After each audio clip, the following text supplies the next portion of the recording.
Well, thank you everybody for joining us today. The topic for our podcast today is a very important topic, especially in today's world. When is the best time to get ready for an interview? I've always wondered that myself. I don't know that there's any, right or wrong, but I'm sure there is a best. With us today, the owner of A Plus Resumes is Martha Rockwell. She's been in the business for, let's say 20 plus years. I think it's at least that. And that is someone who is definitely an expert in her subject area. Martha, I'm really glad to have you with us today. So how would you start out as answer to that question? What is the best time to start preparing for an interview? Okay, I always ask my clients this. When do you think is the best time to get ready for an interview? And I have never had the right answer. They'll usually say the night before, 2 days before, something like that, but that's really too late. The worst thing for me as a resume writer and a coach is for somebody to call me on a Monday and say, Martha, I have an interview Wednesday. Can you help me get started? It's a little bit too late. The best time to get ready for an interview is when you don't have one. Does that kind of make sense?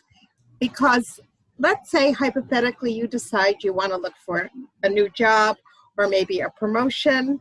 So start then, because the more time you take to get ready for that interview, the better the outcome will be. If you wait till the last minute, the night before, 2 nights before, it's too late.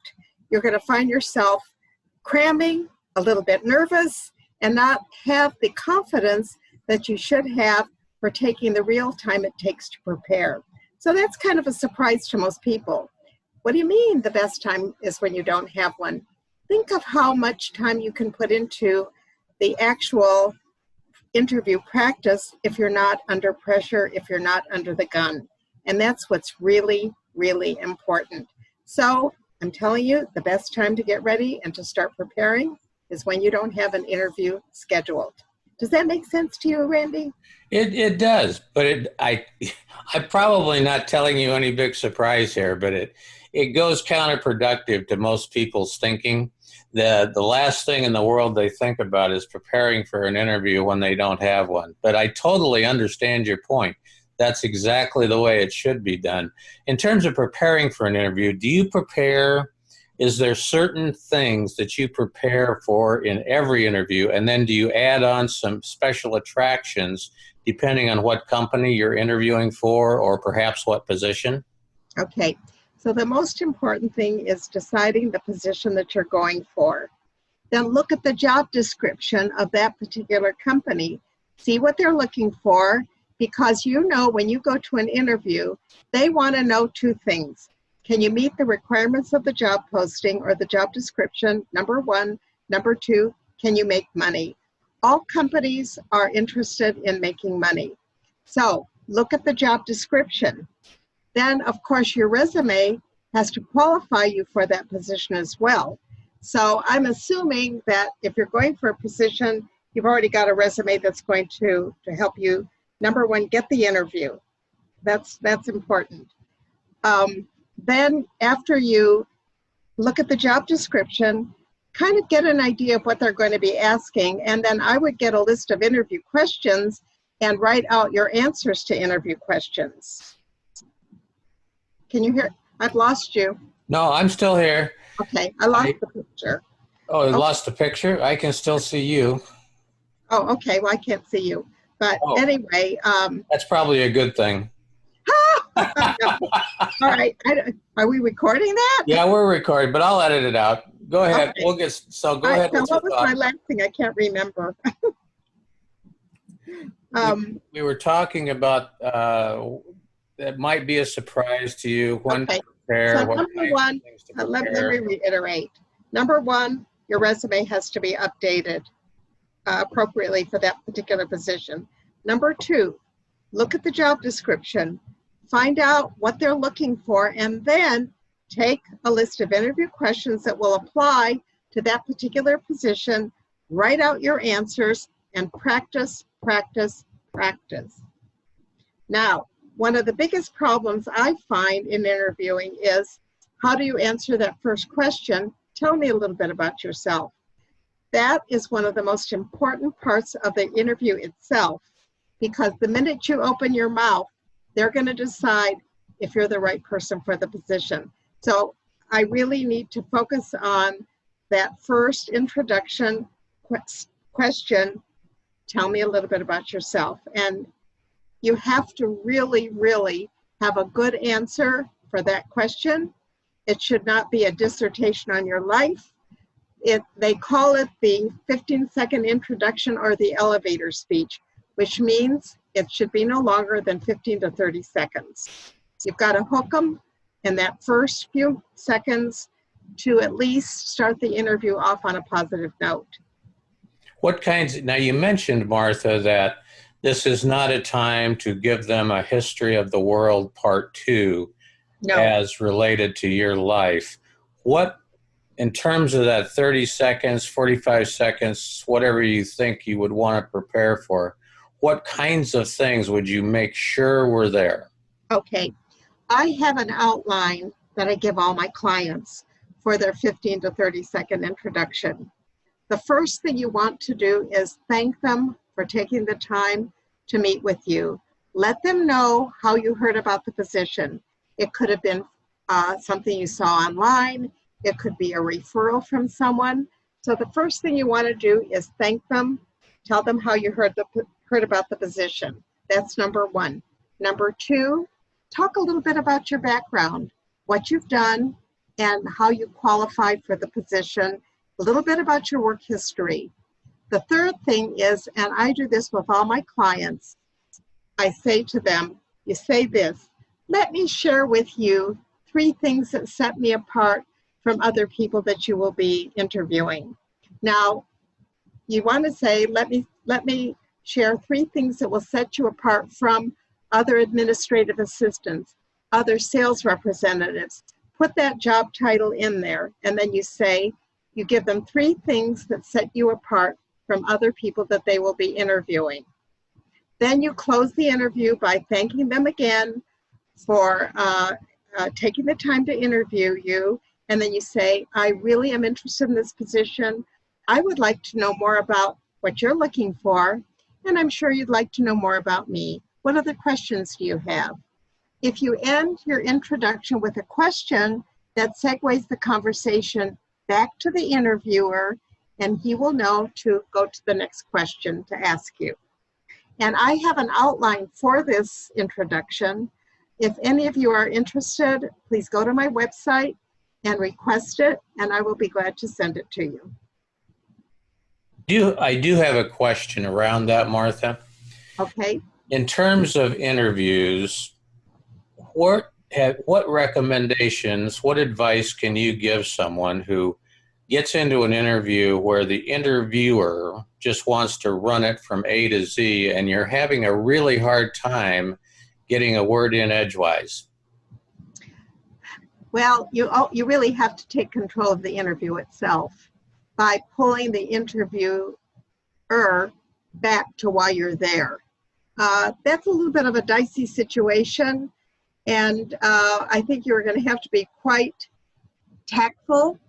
I don't hear a lot about that out there, but I have to admit that I've been at interviews where the person talks about themselves so much they don't give you an opportunity to tell them why you're there. But you have to pull that interviewer back to why you're there, and that will take some tact. I don't know if there's a set rule, but the most important thing for an interviewee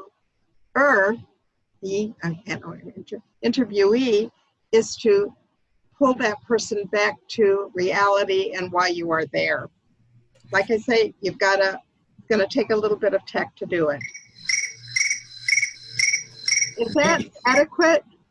No, that's my timer. On that one.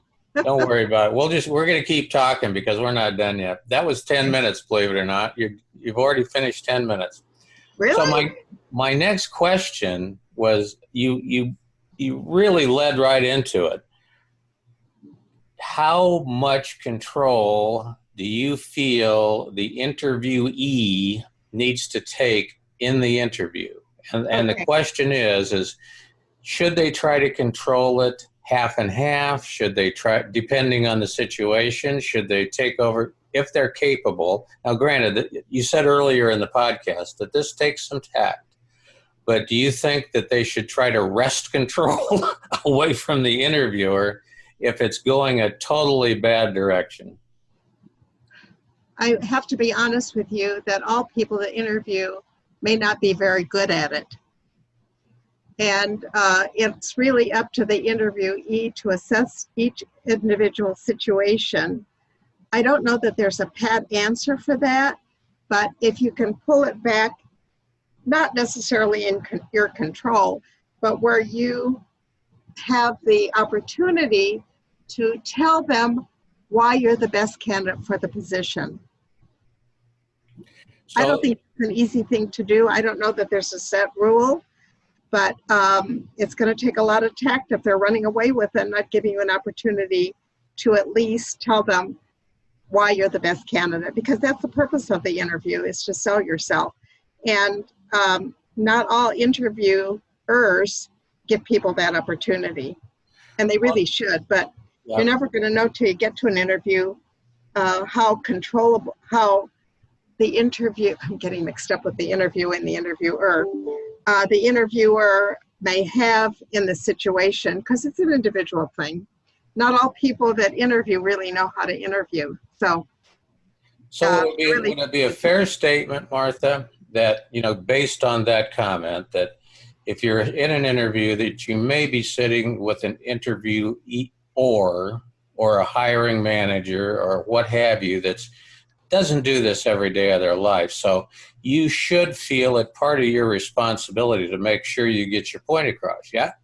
Absolutely, but in a tactful way. Yeah. You don't want to run over them, even though they may be doing that to you, and try to bring it back to why you're there. And you can always say, you know what, I really would like to talk about the position and what I can do for your company. And then maybe go into something that you feel you would like to share. Yeah. But that's, that I don't know that happens that often, but it will happen. Oh, yeah. I personally have had it happen. So that's the reason I asked, because as soon as you don't put that in your mind as a possibility, then you don't know how to deal with it, if you get into that situation. It's just really tough if you haven't interviewed a lot in your life. But the other question I had, Martha, was do you do practice interviews with your folks? Absolutely. I have a 20-page handout, Preparing for an Interview, which covers absolutely everything that they need. One of the pages in the 20-page handout has a list of questions that we go through and create answers together. Questions can be either negative or positive, and you've got to know how to answer the negative questions as well as the positive ones. One question that people have a hard time with is, what are your weaknesses? And we cover that question as well. That's always one they try to trip you up with. What are your weaknesses? And the answer I've gotten in the past that I think is so, I shouldn't say this, but it is so canned, is my weakness is I work too hard. Well, that's not a very good weakness, because they'll think you'll never get your projects done. So I have the best answer for tell me about your weaknesses. And it's listed in my set of interview questions that are normally asked.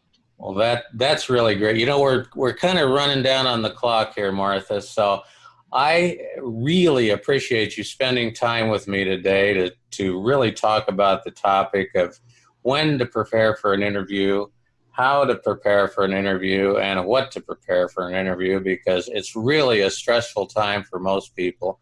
And the audience, thank you for listening to us. Thank you for coming to listen to A+ Resumes and Coaching's new podcast. Martha is an expert that's been at it for years. She has all the answers, and if she doesn't, she'll find them for you. So again, thanks for joining us, Martha. I really appreciate it. But until next time, you have spent about 15 minutes, maybe 20, listening to the greatest resume writer and coach in Phoenix, Arizona. Oh, you're so Thank you very much. Bye-bye. make sure when you say A+ resumes, it's A+ resumes and career coaching.